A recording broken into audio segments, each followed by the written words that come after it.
guys, we're here this morning, Impact Guns. I'm Jeremy, this is Terry, our local gunsmith. We're just going to show you a little bit about AR15s, the differences in, an A2 full length, all the way up to the new M4 style, short barrels, suppressed. Just kind of give you a rundown on all the different rifles out there, give you a basis of knowledge before we go back there and actually build one. So, first of all, an A1. A lot of guys haven't ever seen an A1. They're old. They haven't been around a long time. About 20 years since the last A1 hit production. This in here is actually a full auto M16. You want to tell them a little bit of the differences on that, Terry? Well, the A1, first of all, the things you might notice on it is the sighting differences. You want to show them the sight on that one? You'll notice this one here just got a little wheel here. And to adjust that, it was designed to use the point of a bullet to push in the detent and turn it to adjust your windage.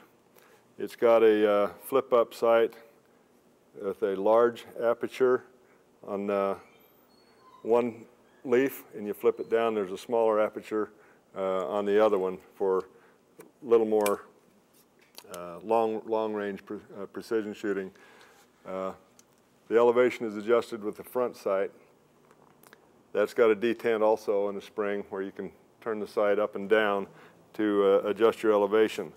On an A2, you've got finger adjustments, or thumb wheels they call them, to do windage here, and they also have one down here for elevation for your fine tuning, and it's got range numbers on it.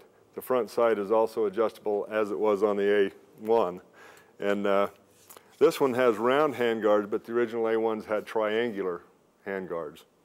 And they've changed this to make it more ergonomic and easier to hold. Also, this is kind of a hybrid because it's got an A2 feature on it. The flash hider here is closed on the bottom. The original A1s had a 4-prong flash hider.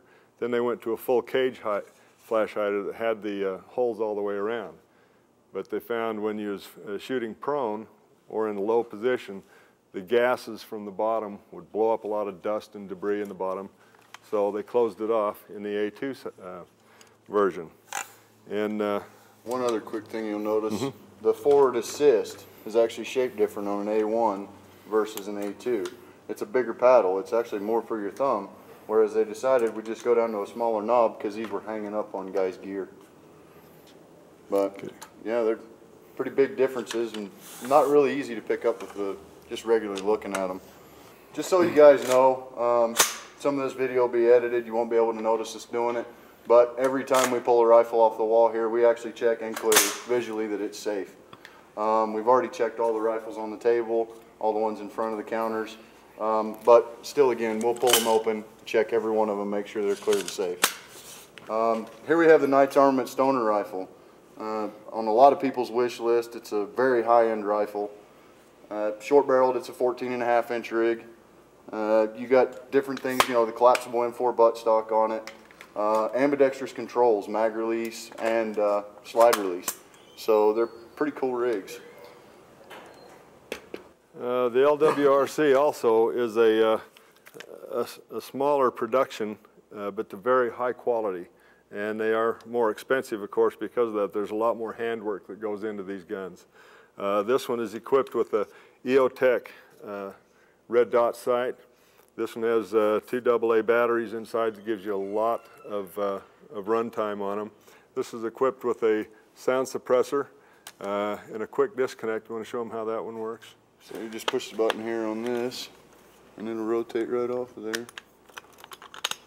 You can hear the ratchet cogs running. As you tighten this back on, it actually ratchets down and locks onto that. There's a similar 3-fingered prong that was similar to the original A1s that we was talking about earlier.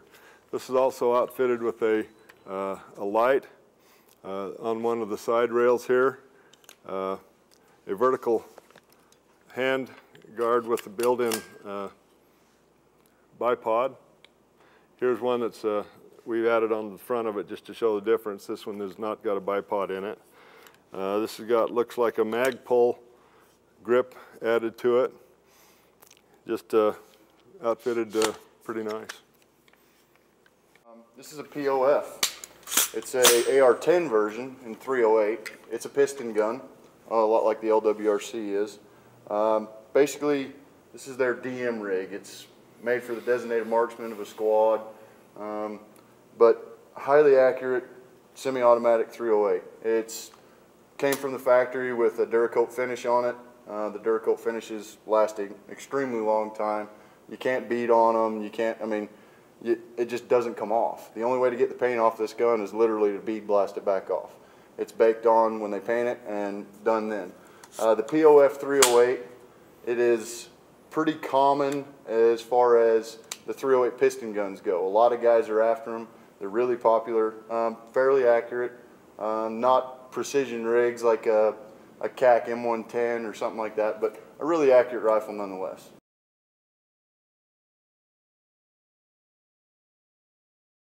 So what's the piston gun, Jeremy? Well, piston rigs are the newest evolution of the M4 rifle. A lot of guys were complaining about having to clean their chamber so much. After 200 or 300 rounds of shooting, they didn't want to have to clean up after themselves. So we're building piston rigs now. The piston system itself is contained just like the standard direct impingement gas system was. And instead of the gas tube coming out of the gas port here, coming back to the rear and coming in contact with the bolt, now we have a spring and operating rod assembly. And what that does is keep all the carbon and dust buildup from coming back to the chamber. It also keeps the bolt cooler if you're looking into a full auto design, something that you're going to run a lot and get it real hot. The piston gun may be the bet for you. Another reason to go for a piston gun would be if you're doing a really short barrel. The short barreled rifles under 10.5 inches don't like to cycle properly. They don't build enough gas to actually push the bolt all the way to the rear. So the piston guns help out a lot with that because they actually have enough gas getting to them.